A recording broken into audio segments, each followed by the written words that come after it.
محمد وبارک وسلم وصلی علیہ۔ بسم اللہ الرحمن الرحیم۔ انما العلماء ورثۃ الانبیاء، صدق اللہ مولانا العظیم وصدق رسولہ النبی الامین الکریم۔ الصلاۃ والسلام علیک یا سیدی یا رسول اللہ وعلی آلک واصحابک یا سیدی یا حبیب اللہ۔ حضرات محترم، رجب المرجب کے بابرکت مہینے میں جہاں پر ہم اور اکابرین امت کا ذکر کرتے ہیں، وہاں پر خاندان نبوت کے گلے تر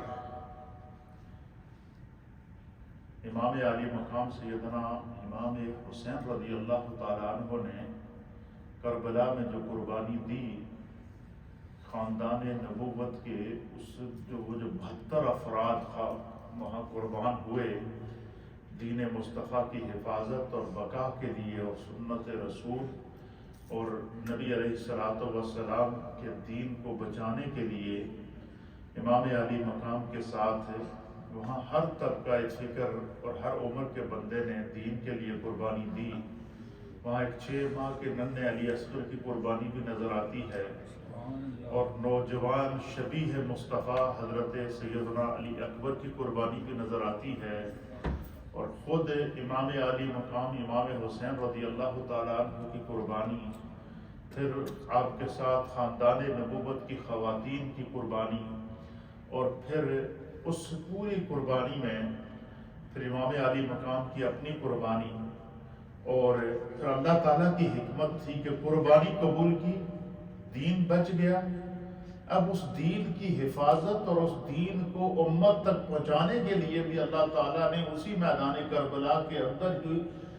جو ہے وہ حضرت سیدنا امام زین العابدین رضی اللہ تعالیٰ عنہ کی صورت میں خاندان نبوت کے اس پھول کی حفاظت کی۔ یعنی اس وقت حضرت امام زین العابدین کی جو عمر تھی، بعض روایات کے مطابق 17 یا 18 سال تھی، اور بعض کے مطابق 13 سال تھی۔ تو آپ کو بخار ہو گیا، اللہ تعالیٰ کی حکمت تھی، حالانکہ 6 ماہ کے ننھے علی اصغر بھی قربان ہو رہے ہیں، نوجوان علی اکبر بھی قربان ہو رہے ہیں، لیکن ان کو اللہ نے بچانا تھا۔ کیوں؟ ان سے آگے نسل رسول بھی چلنی تھی، اور دین مصطفیٰ کا وہ پیغام جس کو یزیدیوں نے، جس کو منکروں نے، جس کو منافقوں نے جو ہے وہ ختم کرنے کی کوشش کرنی تھی، اللہ تعالیٰ نے انہی وجودوں سے اور اسی زبان سے اس کو واپس اس کو محفوظ بھی کرنا تھا۔ تو امام زین العابدین رضی اللہ تعالیٰ عنہ اور اس کربلا کے مارکے کے اندر جو لوگ شہید ہوئے نا، ان میں سے 72 جو لوگ تھے، ان میں سے جو خاندان نبوت سے جن کا تعلق تھا نا، ان کے بارے میں اہل سیر نے لکھا وہ 20 افراد تھے۔ کتنے؟ 20 آل رسول کے افراد، بچے، نوجوان، بوڑھے، جن کا تعلق، جن کی تعداد 20 ہے، جو شہید ہوئے وہاں پر۔ بچنے والوں میں امام زین العابدین اور خواتین اہل بیت، اور امام زین العابدین سے پھر اللہ تعالیٰ نے نسل رسول جب چلائی تو اللہ تعالیٰ نے حضرت سیدنا امام زین العابدین رضی اللہ تعالیٰ عنہ کو ایک بیٹا عطا فرمایا۔ آپ کو کیا اللہ تعالیٰ نے بیٹا عطا فرمایا، اور اس بیٹے کا نام تھا حضرت سیدنا امام باقر رضی اللہ تعالیٰ عنہ۔ امام زین العابدین کو جو اللہ نے بیٹا عطا فرمایا، ان کا کیا نام تھا؟ امام باقر۔ امام باقر رضی اللہ تعالیٰ عنہ کو بھی اللہ نے بیٹا عطا فرمایا، اور ان کا نام تھا امام جعفر صادق رضی اللہ تعالیٰ عنہ۔ تو امام جعفر صادق رضی اللہ تعالیٰ عنہ کا یوم بھی رجب المرجب کے اس بابرکت مہینے کے اندر منایا جاتا ہے۔ آپ کی فاتحہ کی جاتی ہے، آپ کا تذکرہ کیا جاتا ہے، اور آپ کو اللہ تعالیٰ نے علم و فضل کے ساتھ، خاندانی نسبتوں کے ساتھ، اور ولایت کا منصب بھی عطا فرمایا تھا، امامت کا منصب بھی عطا فرمایا تھا، فقاہت کا منصب بھی عطا فرمایا تھا، اور پھر اللہ تعالیٰ نے اس وجود کے اندر اتنی برکتیں رکھی ہیں کہ امام جعفر صادق رضی اللہ تعالیٰ عنہ نے نبی پاک کے دین کو پھر اس طرح پھیلایا کہ اب آپ خود اس بات سے آپ اندازہ لگائیں کہ امام جعفر صادق رضی اللہ تعالیٰ عنہ کے شاگردوں میں حضرت سیدنا امام اعظم ابو حنیفہ رضی اللہ تعالیٰ عنہ کا نام آتا ہے۔ امام ابو حنیفہ رضی اللہ تعالیٰ عنہ، امام سفیان ثوری رحمۃ اللہ تعالیٰ علیہ، اور اس طرح کے جو بڑے بڑے وقت کے ائمہ ہیں وہ امام جعفر صادق رضی اللہ تعالیٰ عنہ کے شاگردوں میں سے ہیں۔ آپ مجھے بتائیں کہ جس کے شاگرد امام اعظم جیسے ہوں تو ان کی عظمتوں کا کون اندازہ لگا سکتا ہے؟ تو اللہ تعالیٰ نے چونکہ اس وجود سے اولاد رسول کو بھی چلانا تھا اور اسی وجود سے دین مصطفیٰ کو بھی چلانا تھا، تو اس کا انتخاب کیا۔ یہ جو علماء اور ائمہ دین متین ہوتے ہیں، نبی علیہ الصلوۃ والسلام نے فرمایا نا، جس سے کہ میں نے شروع میں حدیث آپ کی خدمت میں پیش کی، حضور نے فرمایا کہ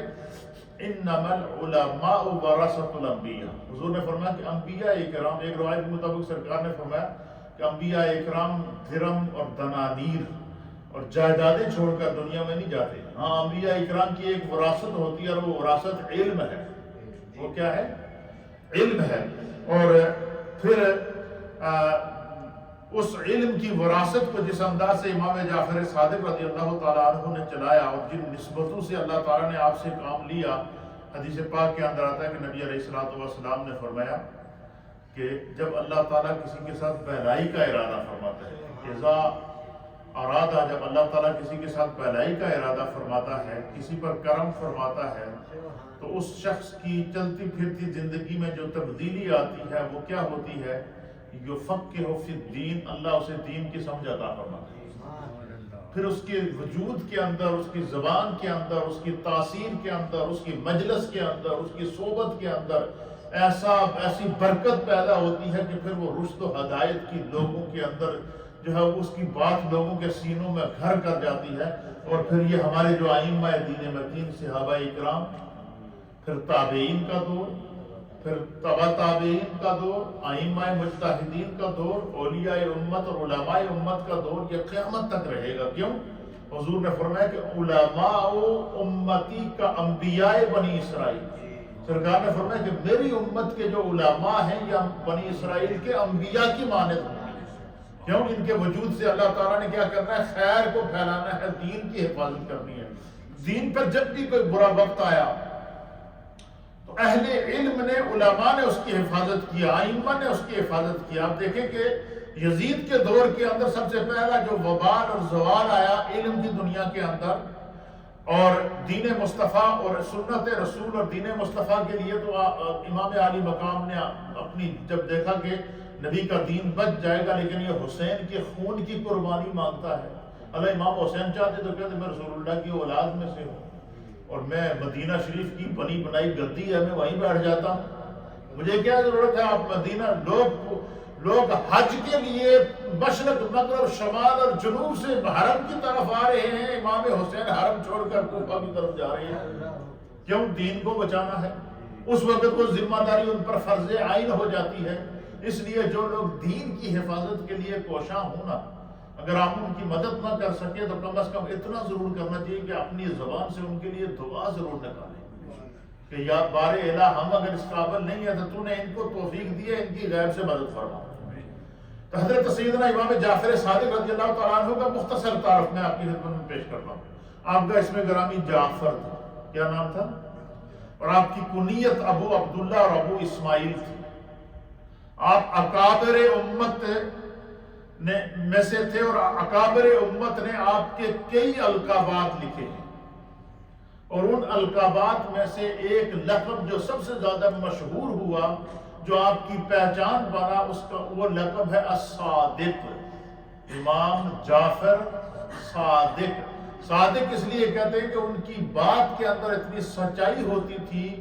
ان کی بات کے اندر اتنی تاثیر ہوتی تھی،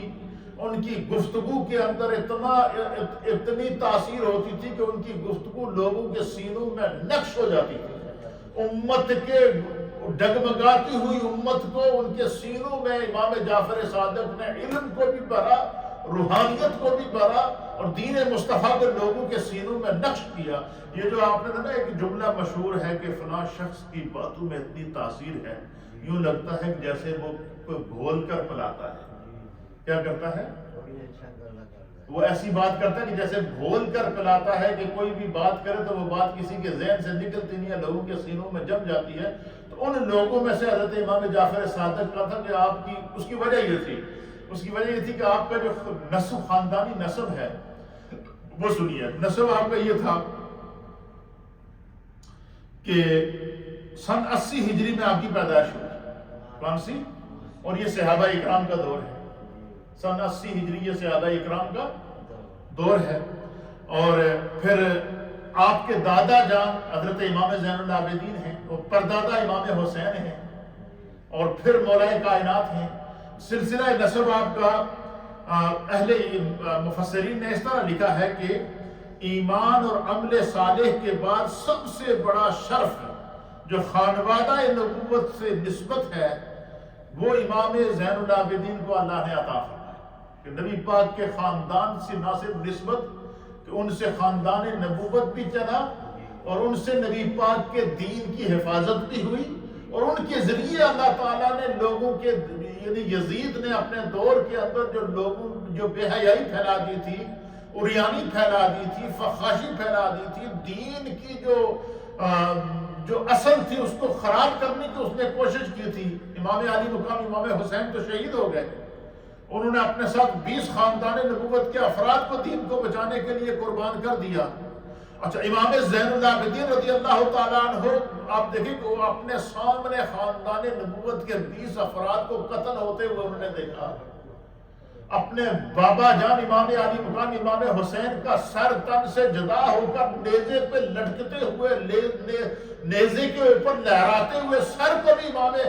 جہاں وہ زین العابدین نے دیکھا، مجھے بتائیں کہ وہ ان کے اوپر کیا دور گزرا ہوگا۔ لیکن اللہ تعالیٰ نے ان کو جو صبر دیا تھا، جو استقامت دی تھی، جو تاثیر دی تھی، جو تقویٰ نور دیا تھا، اس کے اندر مولا کائنات کی روحانیت، اس میں امام علی مقام کی روحانیت، ان کی تربیت اور دودھ کے اندر سیدہ کائنات کی تربیت شامل تھی۔ تو پھر کیا ہوا کہ علماء اور محدثین نے لکھا ہے کہ یہ خاندانی نسب اور جو شرف آپ کو ملا وہ تو تھا ہی تھا۔ فرمایا کہ آپ کا نسب اسلام کے 2 جلیل القدر ہستیوں سے ملتا ہے، یعنی والدہ کی طرف سے اور والد کی طرف سے۔ والد کی طرف سے جو امام جعفر صادق کا سلسلہ نسب ہے وہ اس طرح علماء نے بیان کیا ہے کہ حضرت سیدنا امام جعفر صادق بن امام باقر بن امام زین العابدین بن امام حسین بن سیدنا علی المرتضی رضی اللہ تعالیٰ عنہ۔ تو 4 واسطوں کے بعد، کتنے؟ 4 واسطوں کے ساتھ امام جعفر صادق رضی اللہ تعالیٰ عنہ کا جو سلسلہ نسب ہے یہ مولا کائنات، یعنی آپ خون رسول تھے، اور نبی پاک صلی اللہ علیہ وسلم، اور والدہ کی طرف سے جو امام جعفر صادق رضی اللہ تعالیٰ عنہ کا سلسلہ نسب ہے وہ بھی 4تھی پشت کے اندر خلیفہ اول امیر المؤمنین خلیفۃ المسلمین سیدنا ابو بکر صدیق رضی اللہ تعالیٰ عنہ کا، یعنی حضرت سیدنا ابو بکر صدیق آپ کے نانا اور مولا کائنات آپ کے دادا،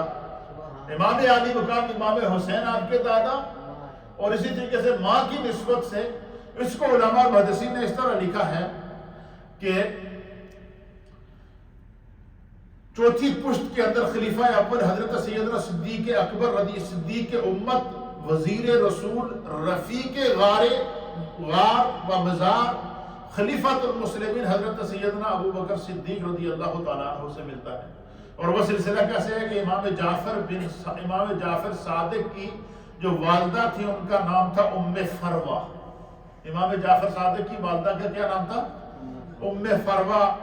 اور ان کے وہ ام فروہ بنت قاسم بن محمد، ام فروہ کے والد کا نام قاسم تھا، اور حضرت قاسم کے والد کا نام محمد تھا، اور حضرت محمد کے والد کا نام ابو بکر صدیق تھا۔ یعنی سیدنا صدیق اکبر امام جعفر صادق کے نانا لگتے ہیں، پرنانا لگتے ہیں، اور اسی طریقے سے ان کو صادق اس لیے کہتے ہیں کہ آپ کی گفتگو کے اندر سیدنا صدیق اکبر کے صدق کا پورا نور موجود تھا، سیدنا صدیق اکبر کے صدق کا پورا فیض موجود تھا، اور آپ کی گفتگو کی تاثیر کا یہ عالم ہوتا تھا کہ جب کسی سے گفتگو کرتے تو لوگوں کے سینوں کے اندر جو ہے وہ نقش ہو جاتا تھا۔ پھر آپ کو ایک اور شرف جو نصیب ہوا، وہ شرف کیا نصیب ہوا کہ امام جعفر صادق رضی اللہ تعالیٰ عنہ کی جو ولادت باسعادت ہے وہ مدینہ طیبہ کے اندر ہوئی، اس گھر کے اندر ہوئی جو گھر سیدہ کائنات امام علی مقام امام حسین، امام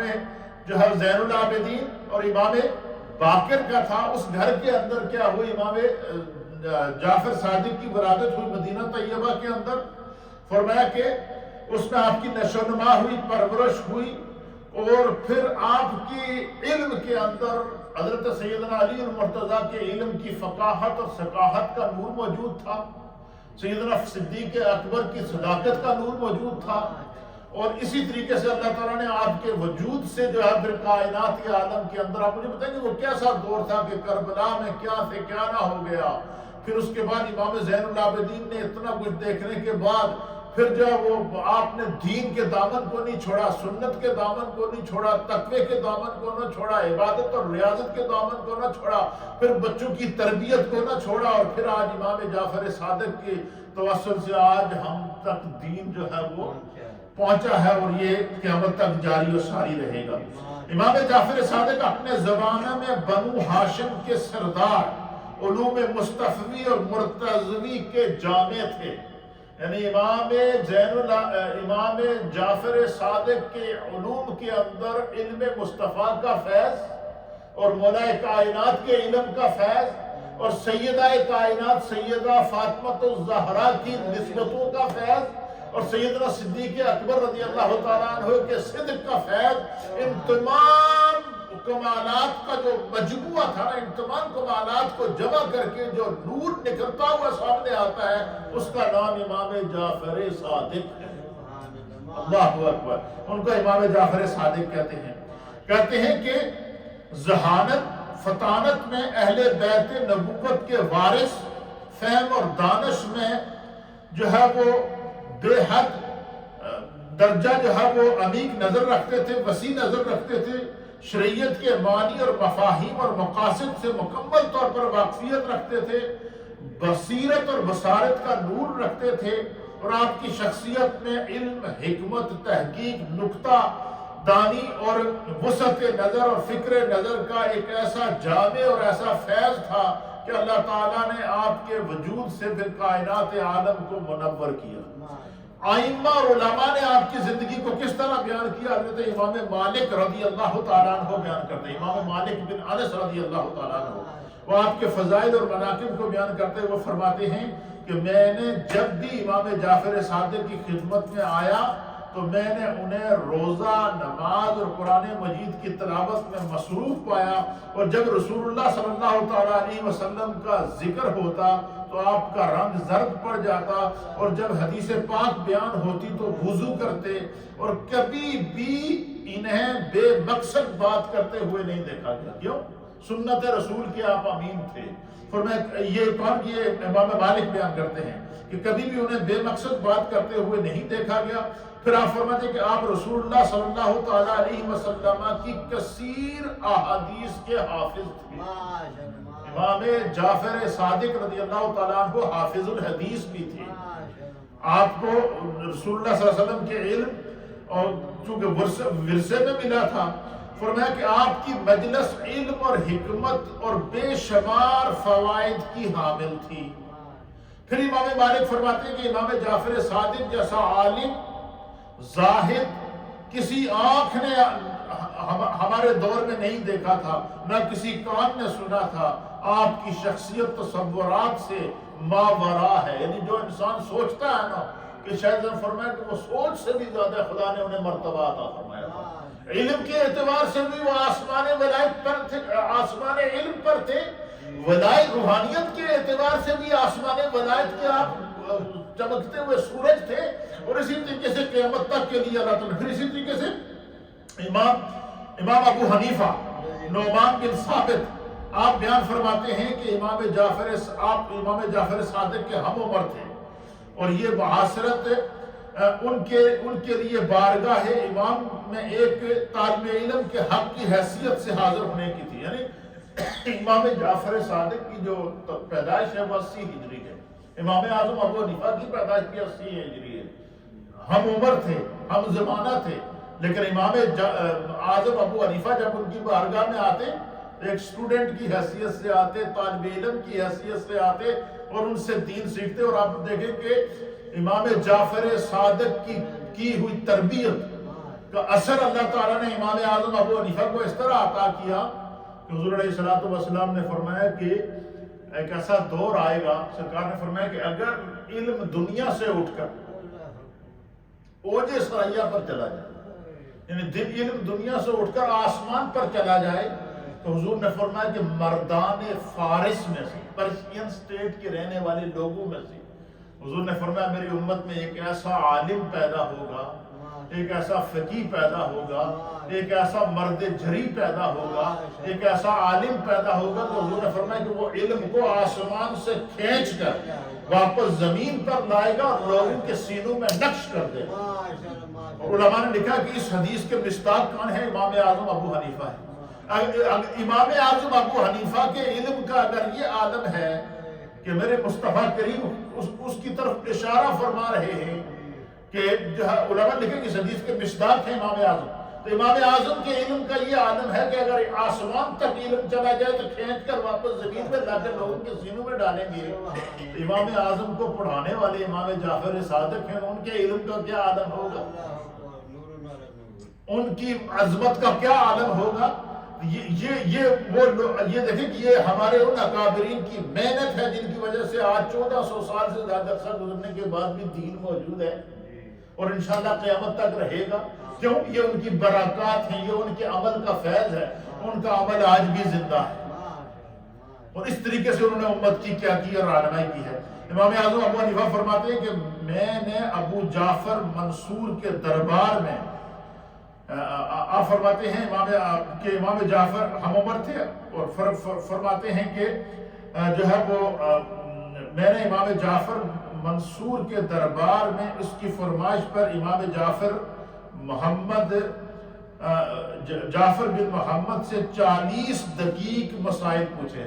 کیا فرماتے ہیں امام اعظم ابو حنیفہ فرماتے ہیں کہ جو اس وقت کا بادشاہ تھا ابو جعفر منصور، اس کی مجلس لگی ہوئی تھی، تو اس مجلس میں امام اعظم ابو حنیفہ گئے، امام جعفر صادق وہاں موجود تھے،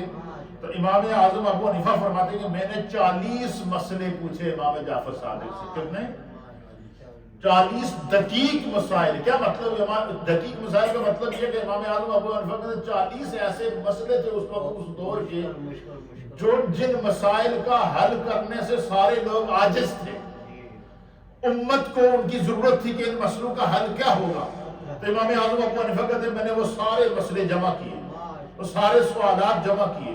امت کی اس دور کے جو چیلنجز تھے، جدید چیلنجز، جس طریقے سے آپ نے دیکھا نا کہ ہر دور میں کوئی نہ کوئی چیلنج آتا ہے، جیسے جب یہ کرونا وائرس آیا تو سوال پیدا ہوا کہ بھائی اگر ایک دوسرے کو چھوئیں گے تو وہ وائرس پھیلے گا، اور پھر کیا کریں گے، نمازوں کا کیا عالم ہوگا۔ تو ہمارے علماء اور محدثین عام حالات میں ہے کہ اگر صف میں وقفہ ہو تو جو ہے وہ نماز نہیں ہوگی، یا نماز مکروہ ہو جائے گی، یا نماز کے اندر حرج آئے گا، لیکن چونکہ حالات ایسے پیدا ہو گئے حتیٰ کہ حرم بھی ان کو بند کرنا پڑا، لیکن پاکستان کے علماء، اللہ تعالیٰ درازی عمر بالخیر عطا فرمائے، مفتی اعظم پاکستان فقیہ ملت اسلامیہ حضرت علامہ مفتی منیب الرحمان صاحب دامت برکاتہم العالیہ، میرے استاد محترم، جب یہ مسئلہ پیش ہے نا پوری دنیا میں کہ نماز میں صف بندی کی اجازت نہیں ہے تو کیا کیا جائے، بعض نے کہا مسجدیں بند کر دی جائے، اور حرم والوں نے حرم بند کر دیے۔ مفتی اعظم پاکستان نے پورے پاکستان کے جو تمام مکاتب فکر کے علماء تھے ان کو جمع کیا، جمع کرنے کے بعد سارے علماء سر جوڑ کر بیٹھے، سر جوڑ کر بیٹھنے کے بعد آپ نے کہا کہ 3 فٹ کا وقفہ رکھا جائے، جماعت نہ چھوڑی جائے، مسجد کو بند نہ کیا جائے، اور وقفہ رکھ کے جو ہے وہ نماز پڑھی جائے، ایسے حالات میں نماز تمہاری ہو جائے گی۔ پھر یہ بھی حکم ہے کہ جب آپ حج اور عمرے کے لیے جائیں تو آپ جب احرام باندھیں گے تو سر اور منہ کیا ہونا چاہیے، یہ کھلا ہونا چاہیے۔ اب یہ سوال وہاں آ گیا کہ یہ کورونا وائرس کے دوران ماسک لگانا یہ وہاں پر ضروری قرار دے دیا حکومت آف سعودیہ کی طرف سے،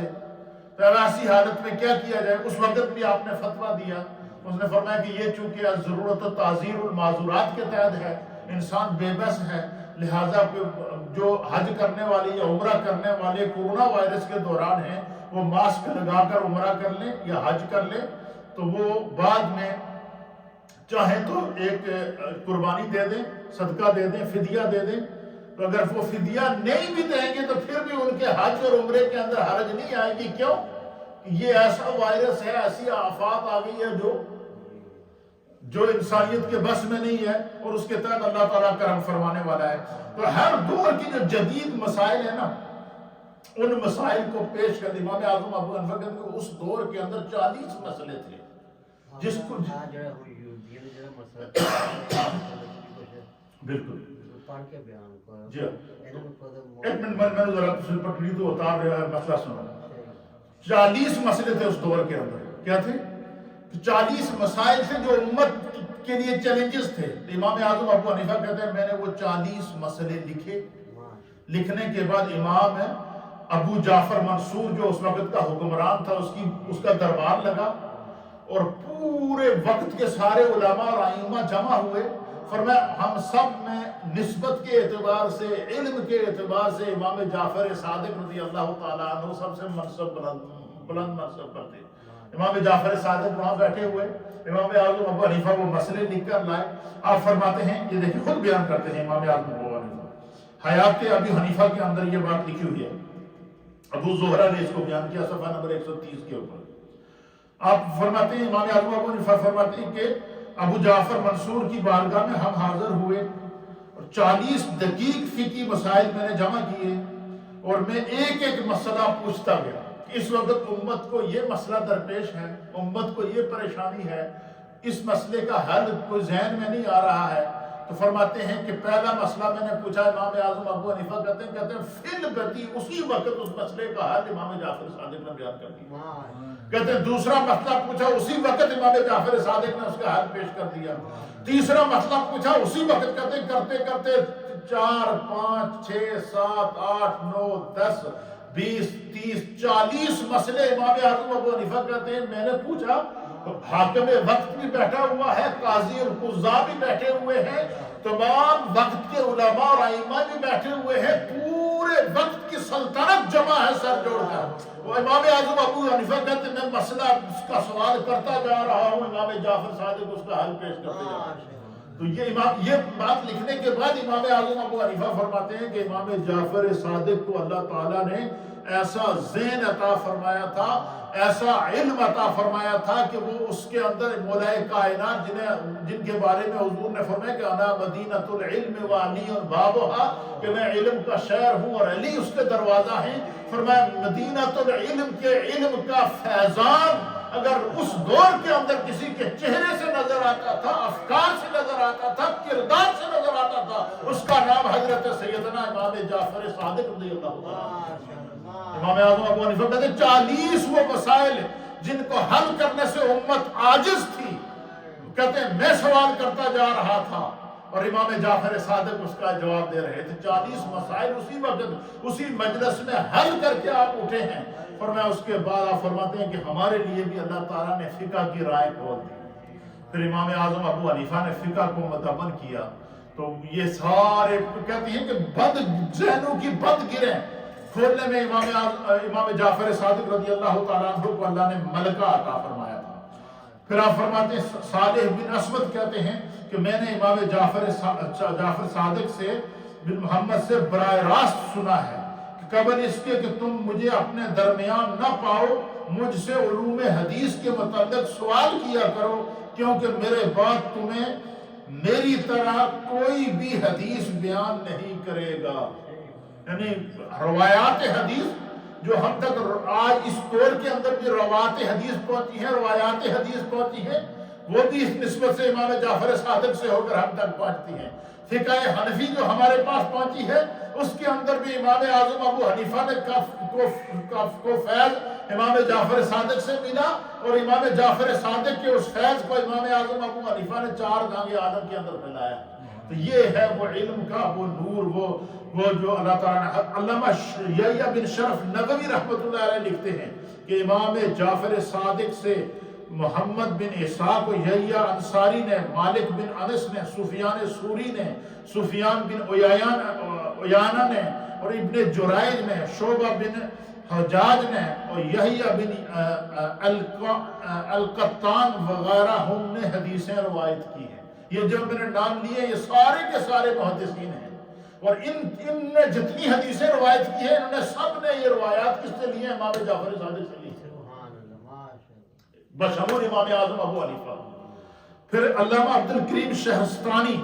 کے مطابق آپ کے زمانے میں علوم نبوت اور ادب اور حکمت میں آپ جیسا باکمال کسی نے نہیں رکھا، آپ جیسا کمال کسی اور کو حاصل نہیں تھا جو اللہ تعالیٰ نے امام جعفر صادق رضی اللہ تعالیٰ عنہ کو عطا کیا۔ آپ فرماتے ہیں آپ زود و تقوی کے پیکر